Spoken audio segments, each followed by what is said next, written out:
चाहे आप कुंवारे हो या विवाहित, आपको इस रुलाने वाली प्रेम कहानी को जरूर एक बार पढ़ना चाहिए। क्यों पढ़े? इसका उत्तर कहानी को पढ़ने के बाद खुद ब खुद आपको मिल जाएगा। जब मैं उस रात घर पहुंचा तो मेरी पत्नी मेरा इंतजार कर रही थी। उसने हम दोनों के लिए डिनर परोसा। मैंने उसका हाथ पकड़कर कहा, मुझे तुमसे कुछ कहना है। वह नीचे बैठ गई और खामोशी के साथ मेरी तरफ देखने लगी। मैंने उसकी आंखों में एक अजीब सा दर्द महसूस किया। मैं कश्मकश में था। मुझे समझ नहीं आ रहा था कि मैं अपना मुंह कैसे खोलूं। लेकिन मुझे उसे बताना था कि मेरी जिंदगी और दिमाग में क्या चल रहा है। मुझे उसे बताना था कि मुझे तलाक चाहिए। मैंने संजना से इस बात को उसके आगे रखा। वह मेरी बातों से नाराज नहीं लग रही थी, बल्कि उसने धीरे से मुझसे पूछा, क्यों? मैंने उसके सवाल से परहेज किया। तब इससे वह नाराज हो गई। उसने अपने हाथ में पकड़ी चम्मच फेंक दी और मुझ पर चिल्लाई, तुम जानवर हो। उस रात हमने आपस में बात नहीं की। वह पूरी रात रोती रही। मुझे पता था कि वह जानना चाहती थी कि हमारी शादीशुदा जीवन को क्या हुआ था, लेकिन मैं शायद ही उसे कोई संतोषजनक उत्तर दे पाता। मैं उसे कैसे बताता कि जिस दिल में पहले उसका घर था उस पर अब रीना का राज है। मैं अब उससे प्यार नहीं करता था, मुझे बस उस पर दया आती थी। अपराध बोध की गहरी भावना के साथ मैंने एक तलाक के समझौते का पेपर तैयार किया, जिसमें कहा गया था कि वह हमारा घर, हमारी कार और मेरी कंपनी की 30% हिस्सेदारी की मालिकन होगी। जब उसको मैंने वो पेपर दिए तो उसने पल भर उस पर नजर डाली और फिर उसके टुकड़े टुकड़े कर दिए। जिस स्त्री ने अपने जीवन के 10 वर्ष मेरे साथ बिताए थे, वह अब अजनबी सी लगने लगी थी।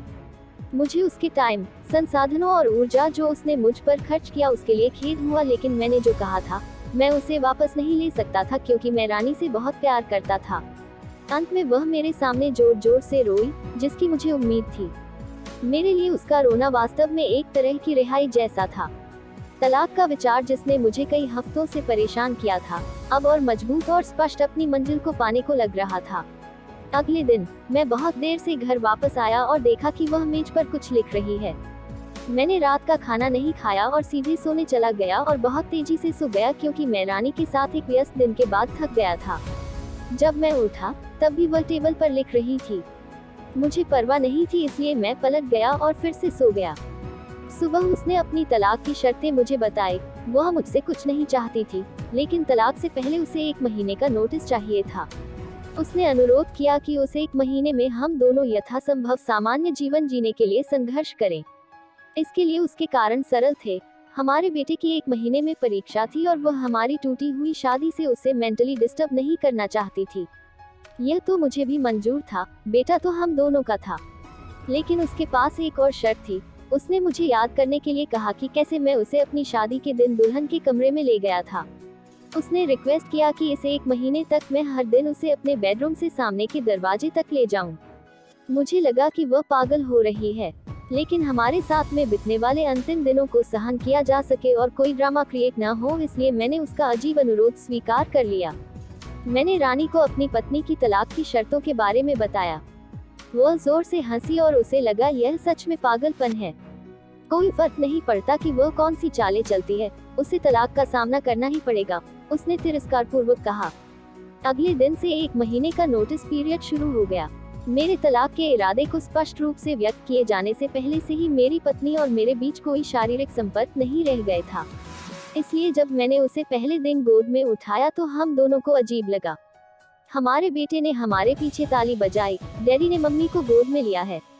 उसके शब्दों ने मुझ में एक दर्द की भावना जगाई। शयन कक्ष से बैठक कक्ष तक, फिर दरवाजे तक, मैं उसे गोद में लेकर 10 मीटर से अधिक चला। उसने आंखें बंद की और धीरे से कहा, हमारे बेटे को तलाक के बारे में मत बताना। मैंने सिर हिलाया, कुछ परेशानी महसूस कर रहा था। मैंने उसे दरवाजे के बाहर नीचे उतार दिया। वह काम पर जाने के लिए बस की प्रतीक्षा करने लगी।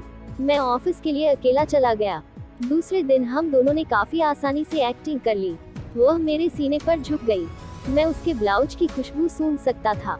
मुझे एहसास हुआ कि मैंने इस महिला को लंबे समय से ध्यान से नहीं देखा था। मुझे एहसास हुआ अब वह जवान नहीं रही थी। उसके चेहरे पर कम सही लेकिन झुर्रियां आ गई थी। उसके बाल सफेद हो रहे थे। हमारी शादी से उस पर बुरा असर पड़ा है। 1 मिनट के लिए मैंने सोचा कि मैंने उसके साथ क्या कर दिया है। चौथे दिन जब मैंने उसे उठाया तो मुझे आत्मीयता की वापसी का आभास हुआ। अरे, यह वही महिला है जिसने मुझे अपनी जिंदगी के 10 अमूल्य साल दिए हैं। 5वें और छठे दिन मैंने महसूस किया कि हमारे बीच एक रूपता की भावना फिर से बढ़ रही है। मैंने रानी को इस बारे में नहीं बताया। जैसे जैसे दिन बीतते गए मेरे लिए उसे उठाना आसान होता गया। मैंने सोचा शायद प्रतिदिन की ये कसरत ने मुझे मजबूत बना दिया। एक सुबह वह सोच रही थी कि क्या पहने। उसने बहुत सारे कपड़े पहनने की कोशिश की, लेकिन उसे कोई उपयुक्त पोशाक नहीं मिली।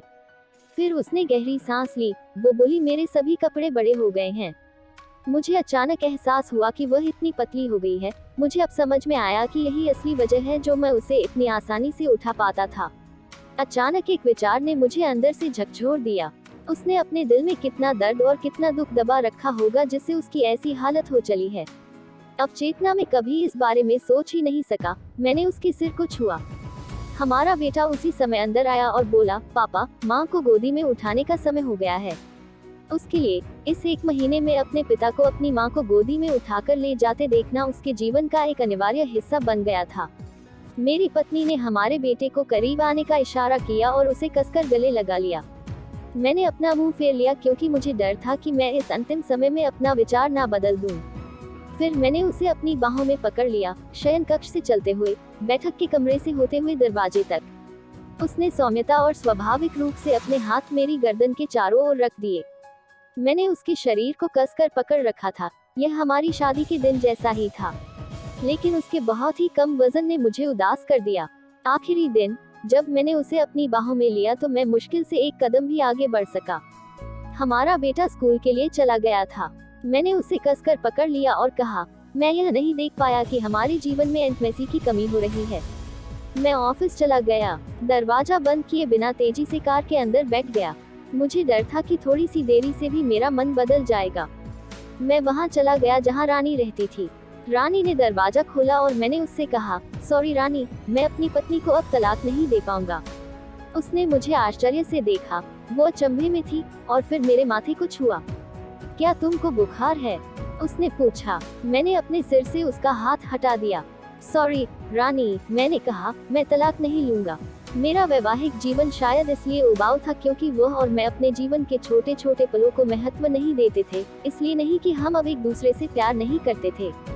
अब मुझे एहसास हुआ कि जब से मैं उसे अपनी शादी के दिन अपने घर ले आया था तब मैंने और उसने एक दूसरे से ये वादा किया था कि हम एक दूसरे का साथ तब तक नहीं छोड़ेंगे जब तक कि मौत हमें अलग न कर दे। ऐसा लग रहा था कि रानी अचानक शौक से जाग गई। उसने मुझे एक जोरदार थप्पड़ मारा और फिर दरवाजा मेरे मुंह पर पटक दिया और फूट फूट कर रोने लगी। मैं उसके घर से बाहर आया और अपने घर की ओर चल दिया। रास्ते में फूलों की दुकान पर मैंने अपनी पत्नी के लिए फूलों का गुलदस्ता लिया। सेल्स गर्ल ने मुझसे पूछा कि कार्ड पर क्या लिखूं। मैं मुस्कुराया और लिखा, मैं तुम्हें हर सुबह उठाऊंगा जब तक मौत हमें अलग नहीं कर देती। उस शाम मैं घर पहुंचा, हाथों में फूल और चेहरे पर बड़ी सी मुस्कान लिए। मैं सीढ़ियां चढ़ा और अपनी पत्नी को बिस्तर पर पाया मृत। मेरी पत्नी महीनों से कैंसर से लड़ रही थी और मैं रानी के साथ इतना व्यस्त था कि ना मैंने ध्यान दिया नहीं महसूस किया। वह जानती थी कि वह जल्द ही मर जाएगी और वह मुझे हमारे बेटे की नकारात्मक प्रतिक्रिया से बचाना चाहती थी। अगर हम तलाक के साथ आगे बढ़ते तो मेरा बेटा मुझसे पक्का नफरत करता। कम से कम हमारे बेटे की नज़र में मैं एक प्यार करने वाला पति हूँ। मैंने तो नहीं, लेकिन मेरी पत्नी ने अपना वादा आखिरी दम तक साथ निभाने का पूरी तरह से निभाया। हाँ, पूरा जीवन अब मुझे पछतावे की आग में जलना था, मगर अब अपने आखिरी दम तक अपनी पत्नी से और भी ज्यादा प्यार करता रहा, चाहे वो मेरे साथ नहीं थी। आपके जीवन के छोटे छोटे पल ही एक रिश्ते में वास्तव में मायने रखते हैं। यह हवेली, कार, संपत्ति, बैंक का पैसा नहीं है। ये खुशी के लिए अनुकूल माहौल बनाते हैं, लेकिन अपने आप में खुशी नहीं दे सकते। इसलिए अपने जीवन साथी के दोस्त बनने के लिए समय निकालें और एक दूसरे के लिए वो छोटे छोटे काम करें जो नवीनता पैदा करते हैं। एक वास्तविक सुखी विवाहित जीवन जिए। यदि आप इस कहानी को शेयर नहीं करते हैं तो कोई फर्क नहीं पड़ेगा। अगर आप ऐसा करते हैं तो आप शायद एक शादी को टूटने से बचा सकते हैं। जीवन में कई बार ऐसे लोग असफल होते हैं जिन्हें इस बात का एहसास नहीं होता कि वे सफलता के कितने करीब थे जब उन्होंने हार मान ली।